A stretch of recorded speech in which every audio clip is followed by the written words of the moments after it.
Me delineó un perfil que me permitió elaborar una teoría que yo pongo a disposición de Ecocultura para que lo promueva y tal vez incluso con otros referentes culturales le pueda dar vigencia. Se llama la teoría de las 3 autocensuras. Autocensuras. Autocensura. La primera década del electronismo, quitemos del 54 al 60, llamemos la década del 60, del 70 y del 80. En la primera década del 60 se produce la censura primero y toda censura sistemática deviene en una autocensura de la acción, de la gestión. Anire ya poupea porque de tío fulano pero se vaya pues han oído las ligas agrarias y ese tipo de cosas. En la segunda década es la censura a la palabra.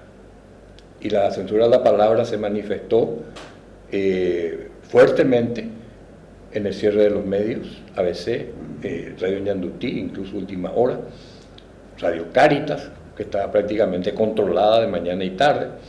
Y para sobreponer a esa falta de medios medianamente objetivos y más solidarios, aparece la voz del coloradismo con toda la fuerza y el rigor, como para acallar, digamos. Terminó en una autocensura y los medios prácticamente no propagaban nada que no fuera favorable al régimen. Claro, claro. Década del 80. La censura de la gestión más la censura de la palabra, prácticamente ya no hizo falta censura, se genera una autocensura del pensamiento. Y esa es la más grave. Y se da cuando, por ejemplo... Es la que nos tiene ahora continúa totalmente. Atemorizado. Voy a concluir con esto. Sí. Esa censura del pensamiento realmente se traduce en que, por ejemplo, estaba prohibido hablar de religión y política en las instituciones del sistema educativo nacional, desde la parvularia hasta los posgrados de la educación superior. Don Augusto Roabato, libros prohibidos, porque lo de Augusto ya no era la palabra, era el pensamiento. No olvidemos que el diario El Pueblo hablaba del Tyrannosaurus Rex, homologando eso a el origen de Bavaria, donde había nacido la familia Stroessner, por ejemplo. Bueno, culmina ese proceso, 89, supuestamente la apertura, y equivocamos, y yo como docente también hago el mea culpa en ese sentido. Debimos haber recuperado en primer lugar la censura o la autocensura del pensamiento y empezar a pensar Paraguay. Pero esa falta de humanismo, esa falta de formación primaria de valores, de ética, impidió, de la familia en gran parte está destruida. Totalmente. Entonces, comenzamos con la apertura desordenada de la gestión y principalmente de la palabra. Periodistas que podían hablar en un lenguaje soez sin ningún problema a las 9 de la mañana, programas de televisión que hablaban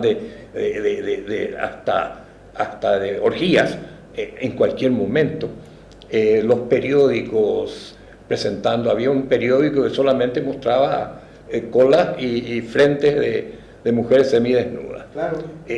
No lo decimos por puritano, claro, sino que eso lo lee también hasta desde el canillita que lo está vendiendo hasta el hijo del jefe de una división del Ministerio Público o del Ministerio de la Función Pública, y es casi como una lectura normal.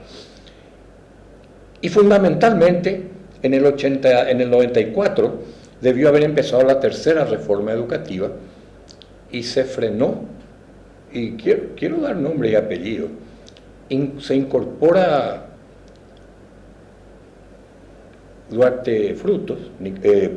Nicanor Duarte Frutos como ministro de Educación y rompe el principio de los desarrollos decenales por siempre y para siempre, transforma los sindicatos y los gremios docentes, que algunos eran contestatarios y tenían por lo menos una perspectiva progresista, y lo convierte en coordinadoras coloradas. A partir de ese momento, y bueno, hoy sigue el baile, y es muy difícil pensar en una reconstrucción. Sin embargo, y para terminar, hay un atisbo de esperanza. En 72 horas hemos construido un edificio de pensamiento, los que estamos un poco convocados en más tu tarea y esta forma de difusión.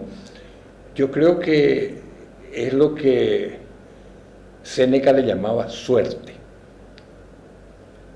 La conjunción armónica de la capacidad de hacer algo con la oportunidad de hacerlo. Y tenemos nosotros la esperanza. Creo que estamos en una etapa de iniciar algo. Totalmente. Ahora queremos escucharte, Ale. Vos sos un profesional, estuviste en Argentina, física, sos un hijo del celuloide. Tu papá fue un gran fotógrafo, Peruzzi, la calle 14 de Mayo y Estrella. Ahí cuando viniste, cuando entramos acá al Rincón Patriotas, te mostré la... Color Hot se llamaba. No, se llamaba... No. Color Hot. ¿La Color Hot era? Sí. Ah, de Alejandro Peruzzi. Sí. Bueno, perfecto. Bueno, yo le conocía Foto Peruzzi. Sí, bueno, la misma cosa. Bueno, y aquella ampliadora que viste, que también va a aparecer acá en pantalla, es una japonesa que me regaló un gran amigo, el primer amigazo, que fue también un profesor mío, Eduardo Ramírez Bordón, era fotógrafo, y me dijo: Raúl, yo quiero que esto vos tengas y que vos aprendas fotografía. Él me enseñó a hacer la fotografía. Papá vino al Paraguay contratado por el Noticioso Nacional en el 55, algo así. Y en aquella época no había laboratorios y se mandaba a un laboratorio de Buenos Aires que se llamaba Alex, me acuerdo bien. Mi nombre también, sí. Con él que yo sé que papá trabajaba.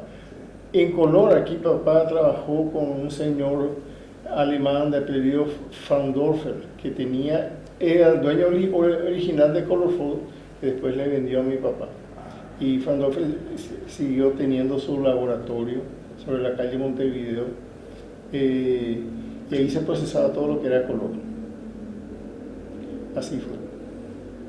Fantástico. Sí. Bueno, comentanos sobre tu trabajo profesional. ¿Te recibiste de...? Bueno, yo soy físico, hice mi graduación y posgraduación, doble posgraduación hice en física. Actualmente mi último título es de doctor en física por la Universidad Nacional de Cuyo, en el Instituto Balseiro, que está en Bariloche, que es de lo mejor que hay. En aquel tiempo era en el continente sudamericano, y bueno, hoy en día supongo que tiene otras competencias ya por ahí, pero es un muy buen instituto de formación. Y hay tanto formación de la rama teórica como experimental, y de las dos cosas, ¿verdad? Yo, aunque tenía una formación más teórica, me encaminé hacia el lado experimental dentro de la rama de la metalurgia, porque tenía la esperanza de cuando volviera a Paraguay poder trabajar en esa área, que ya había. Teníamos ACEPAR, teníamos el CIE, que se usaban procesos metalúrgicos. Bueno, pero 14 años en Argentina no fueron solamente para la física. En la Argentina en aquel entonces no existía la burbuja cultural que existía acá. Yo cuando estuve en el Balseiro tenía compañeros de muchos países de Latinoamérica y de provincias de la Argentina. Minoría eran los porteños. Y el argentino pues le gusta mucho tomar el mate. Y cuando íbamos al laboratorio teníamos el religioso mate de las 8 de la mañana, otro antes de ir a almorzar, otro después de almorzar y otro antes de retirarnos a las 5 de la tarde. Y en esas rondas de mate de lo que menos se hablaba era de física. Seguro. No se hablaba de física. ¿De qué se hablaba? Sobre todo de política y de posturas ideológicas. Pero, como decía, ¿verdad? Ahí yo recordé todo lo que había aprendido en Cristo Rey, porque mientras estábamos en el Instituto de Ciencias Básicas, salvo todo, no tenía otra persona con quien conversar de esos temas. Además, en esa época conversar de esos temas era un poco cuidarse la espalda, ¿verdad? Ni en el centro de estudiantes. Sí, hasta en el centro de estudiantes teníamos espías. Y bueno, entonces fue surgiendo en mí la inquietud, renaciendo la inquietud humanística. Empecé a leer libros que trataban de psicología, de literatura en general. Y bueno, cuando volví, allá llegué bastante lejos, un mes antes de que me nombren ya como personal permanente de la Comisión de Energía Atómica, porque el Instituto de Balseiro estaba enmarcado en dos partes, por la parte académica de la Universidad de Cuyo y la parte técnica académica, digamos, con la Comisión de Energía Atómica. Cuando en mi año número 14 me ofrecen ya formar parte del staff permanente, y yo, como buen idealista, rechazo. Yo estaba segundo en puntuación para los nombramientos de ese año. Yo me excusé, dije, mi idea era volver a Paraguay y hacer algo